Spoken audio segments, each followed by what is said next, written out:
Bonjour, c'est Crypto et j'espère que vous allez bien. Ça y est, aujourd'hui c'est le dernier jour de mars. Mars qui a été quand même très rouge.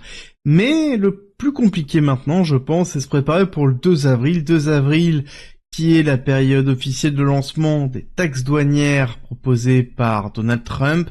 Et le marché est en train de se préparer. Et c'est pour ça que dès le début de semaine, on se retrouve avec beaucoup de tensions sur le Nasdaq. On va aller le voir tout à l'heure, mais beaucoup de peur au moment où Donald Trump nous dit qu'il est en train de réfléchir à un troisième mandat, alors que ça fait même pas 100 jours qu'il est rentré en fonction. C'est pour vous dire la tension des marchés actuellement.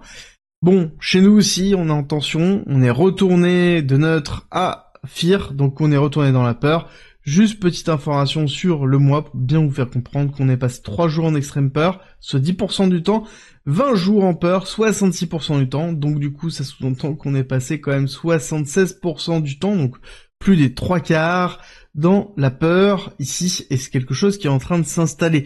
On le sent, on le voit, de toute façon en tous les cas je vois bien dans les commentaires, il y a une peur qui est vraiment très importante par rapport au marché et par rapport aux cryptos et sur les performances. Quand on regarde le Nasdaq, je dois vous avouer que on est en train d'ouvrir quand même vraiment dans le rouge aussi. Grosse pression, c'est pour ça qu'on a une pression depuis ce matin sur les crypto-monnaies, et on va pas se cacher que c'est lié principalement ici au Trump tarif, c'est-à-dire la mise en place des taxes douanières qui vont arriver le 2 avril. C'est pas que les taxes douanières du 2 avril, mais globalement c'est taxes douanières en général, et on voit qu'on est arrivé dans un niveau de peur et d'incertitude qui est proche de celle du Covid, vu la réaction à laquelle ça s'est fait très rapidement. Ça s'est fait depuis son investiture à maintenant, c'est allé très vite, vraiment très vite, et on voit une augmentation des tensions dans la géopolitique actuelle qui rajoute de l'huile sur le feu, avec ce troisième mandat, ces tensions avec l'Iran, ces tensions maintenant avec la Russie, parce que oui, ils étaient amis, mais maintenant beaucoup moins, avec des taxes douanières potentielles de 25 à 50% sur le pétrole. Globalement, l'économie globale et le Nasdaq et l'économie américaine a beaucoup de mal à savoir sur quel pied danser. C'est exactement ce que l'on ressent au niveau des marchés, et c'est cette incertitude qui est en train d'être pricée par le marché actuellement. Si on regarde un petit peu plus au niveau des nouvelles avant d'attaquer la partie BTC, on a des nouvelles, faire attention sur vos Android, avec ici un malware qui s'appelle Crocodilus qui peut se faire passer pour une de vos banques. Si jamais on vous demande notamment votre seed phrase dans une application, faites bien attention, limite désinstaller l'application, réinstaller, pour être sûr qu'il n'y a pas de problème, parce que ce serait bête de se faire hacker, ça arrive très fréquemment, donc encore une fois, faites bien attention. On va avoir Mara qui est à la base d'une société spécialisée dans le minage de BTC, qui a adopté la mode stratégie B, c'est-à-dire qu'on met en place des prêts sur les actions Mara pour acheter du BTC, et on parle de 2 milliards de dollars. On est vraiment dans le mode ici de Buying Strategy of Bitcoin de Michael Saylor. À côté, on n'achète pas du Bitcoin, mais on a un Vitalik Buterin qui est en train de miauler à un robot. Je sais pas si vous avez vu la vidéo, là-dessus ça fait un tollé déjà depuis un certain temps. Bon, en l'occurrence, on retourne encore une fois dans la phrase « Priez pour nos bacs d'Ether ».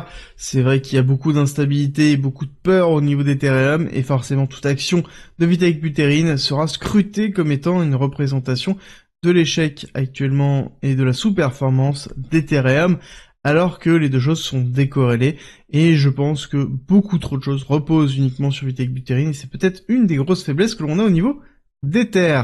Si on continue dans les nouvelles, nous avons PumpSwap, qui est donc l'exchange lancé par PumpFun, donc la plateforme de lancement de Memcoin, qui a fait 2,5 milliards de dollars de volume en 10 jours après son lancement, ce qui est énorme sur une période où normalement on ne devrait quasiment pas avoir de volume, ou très peu de volume, c'est ce qu'on voit au niveau du marché.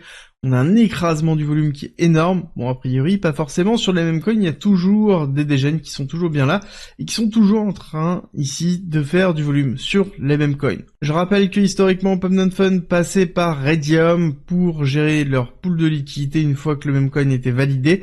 Là, ce n'est plus le cas, c'est en interne. Et Raydium s'est pris une claque, même s'ils essaient de lancer un équivalent qui est en cours de développement, qui est un concurrent à Pump.Fun. Est-ce que ça va fonctionner? Est-ce que ça va redonner du souffle à Raydium? À savoir que Raydium a pris vraiment une très grosse claque, hein. Depuis les annonces, on voit bien qu'on a eu une chute qui a été drastique, une rupture des 3,7 pour arriver Dans la même zone où on était avant l'élection américaine, hein, donc dans la zone de septembre 2024, et qui est un peu la représentation aussi du miasme que l'on a, vraiment de la peur, de l'incertitude, et c'est exactement la zone où on était là. Donc on se retrouve exactement dans la même période, et c'est Raydium qui se trouve là, mais BTC est quand même bien au-dessus de cette zone-là, hein, la zone de septembre. Je rappelle qu'elle était plutôt ici dans les alentours de 55 000 $. Là, on a toujours un BTC au-dessus des 90 000 $. L'ouverture du CME a entraîné un gap, ici entre 82 000 $, 88 800. Gap aussi plutôt bénéfique. Alors la question c'est est-ce qu'on va aller combler ça tout de suite et idéalement aller chercher ici toute cette partie d'imbalance dans les alentours des 86 190. Alors si on fait ça sur ce mouvement-là, ici, il y a de grandes probabilités d'avoir une continuité baissière. On va chercher 78 000. Je pense que là, le plus important, ça va être de se tourner vers le Nasdaq et vers le S&P 500, l'ouverture des marchés traditionnels. Aujourd'hui, demain, mais surtout le 2 avril, je pense que ça va être une semaine qui va être tournée vraiment vers la macroéconomie. Ce qui va être important de voir à travers ça, c'est est-ce que BTC va être capable d'être résilient par rapport à d'éventuelles baisses et d'éventuelles incertitudes, et surtout que BTC soit capable de suivre si jamais on a une remontée des actifs actions, parce que sinon ça veut dire qu'on va être en sous-performance, et on connaît très bien, on l'a déjà vécu à plusieurs reprises sur 2023-2024, il faudrait qu'on soit capable d'accompagner justement le Nasdaq. Résilient sur la baisse et corrélé sur la hausse, c'est ce que l'on souhaite au niveau de BTC par rapport au Nasdaq. On est en train de clôturer le mois de mars. Bon, la clôture, elle est pas extrêmement bonne, mais pas extrêmement négative aussi, hein. La structuration de la chandelle est quand même ok. Il va pas falloir, par contre, s'enfoncer trop. Idéalement, il faudrait avoir une petite réaction haussière et arriver à clôturer dans les alentours des 83 300. Ce serait plutôt pas mal. Ça montrait ici une forme d'incertitude au niveau du marché pour potentiellement refaire un rebond, et c'est ce que l'on souhaiterait notamment sur le mois d'avril, avoir une respiration, et c'est ce que l'on attend aussi avec les taxes douanières, avec un mois d'avril qui soit beaucoup plus en dilettante, grosse pression sur début avril-mars, avec justement la mise en place des négociations par la façon Trump, et ensuite une respiration générale, et c'est un petit peu ce qu'on voit au niveau de BTC. Court terme, on voit qu'on n'est pas allé chercher les liquidités des 81 180, donc il y a de grandes chances qu'on aille les chercher assez rapidement. Hop, tac, ici, que ce soit après une accélération haussière ou pas, sur une petite mèche. Pourquoi? Parce qu'on a renforcé les liquidités qui se trouvaient aussi au niveau de l'accélération baissière qu'on vient de vivre. Ici, on a fait une forme d'équalo avec cette bougie-là, donc ça s'entend qu'on a pas mal de liquidités ici. Je pense que les suivantes liquidités seront là. Maintenant, après, une fois que ce sera pris, on verra bien si oui ou non on va aller chercher plus bas, ou si on maintient la zone des 79 000 à 78 000 ici, donc éviter d'imprimer un plus bas, 76 000, on a déjà abordé la probabilité d'aller chercher plus bas, mais pour moi, ici, pour l'instant, il n'y a rien qui nous dit ça. Ce qui va être important, encore une fois, je répète, c'est le Nasdaq. Ici, le Nasdaq, on va aller chercher, en effet, les 18 324, ou voire même aller retester les 17 200, 17 400, 17 500 points. Là, en effet, je pense que BTC risque de prendre une claque suffisamment importante. Les altcoins aussi pour aller chercher plus bas et aller retester en dessous, ici, de cette mèche-là, des 76 700. Donc, aller chercher vraiment en dessous et toutes les liquidités qui se trouvent là. Parce que l'on sait qu'on a pas mal de liquidités. Quand on regarde, on le voit bien. Ici, 80 000, 75 000. Bon, voilà, on voit beaucoup de monde qui se trouve là. Et aussi beaucoup de monde qui se trouve en haut. Mais c'est vrai que la proximité la plus importante reste les 75 000, un appel de prix qui n'a pas été faite sur la première impulsion baissière. Et c'est une des raisons pour lesquelles, court terme, moyen terme, on considère qu'à un moment donné, on aura une mèche dans ces zones-là avant de pouvoir restructurer à la hausse et repartir chercher dans les alentours des 94 000. Ici, repartir, réintégrer le range, aller chercher ces deux pools de liquidité, donc au-dessus de 94, 95, voire potentiellement retester les 100 000 $. Là, on a pas mal de liquidité dans cette zone-là, donc ce serait tout à fait cohérent. Là, on verra ensuite si oui ou non on arrive à consolider comme ça pour repartir, ou si on va aller rechercher plus bas pour repartir. Là, il faudra vraiment gérer correctement son risque.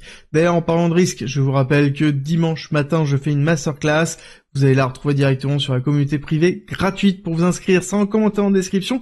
Vous allez voir, il y a de la formation, il y a des masterclass, il y a des lives, il y a une zone de discussion entre nous, entre investisseurs crypto. Et dans la masterclass, on va revoir la gestion de risque, les positions, et on va voir principalement ce qui va se passer au niveau du marché crypto et comment arriver à gérer ces périodes d'incertitude qui risquent de durer, encore une fois, un peu de temps. Parce que oui, On a un miasme baissier qui est en train de se mettre en place. Ça fait déjà relativement longtemps qu'on est bloqué, comme je vous l'ai montré ici, dans la partie FIR. Donc ça, avant que ça parte, il faudra du temps. Il va falloir des moments forts et que la capitulation se fait soit à travers des mouvements de prix forts baissiers, soit à travers la temporalité, le fait que le cours ne bouge pas pendant plusieurs semaines, plusieurs mois. Ça, c'est quelque chose qui fait beaucoup capituler. On l'a beaucoup vu sur les périodes 2023 et 2024, parce que oui, on a vécu, je le remets juste pour ceux qui s'en souviennent plus, mais globalement, ici, nous avons 2024, et si on va chercher 2023, vous allez voir que, hop, nous avons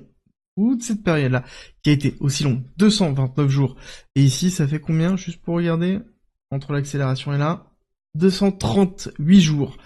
Ça fait long, ça fait très très long, et donc si on regarde ici, l'accélération serre, on est dans les alentours des 100 jours, 238 jours, ça fait relativement loin, on parle de juillet, août, peut-être même, allez, septembre, 260 jours, ça fait quand même beaucoup de temps à patienter, donc il faut être capable d'assumer justement ce type de temporalité et être capable de pouvoir le pricer. Ça ne veut pas dire qu'on va continuer à s'enfoncer comme ça pendant ce temps-là. On peut très bien avoir des réaccélérations haussières, hop, quelque chose comme ça avant de repartir. Il va falloir être prêt à le gérer. Dans tous les cas, là, il va falloir se tourner principalement sur la macroéconomie. C'est ce qui me drive à la baisse. Je pense qu'on a encore une semaine qui va être compliquée et qui va être la semaine la plus importante, je pense, à surveiller, principalement à cause des taxes douanières et des tensions géopolitiques menées principalement par Donald Trump, que ce soit au Moyen-Orient, que ce soit en Russie, en Europe, bref, partout. Donc, patience reste encore le maître mot.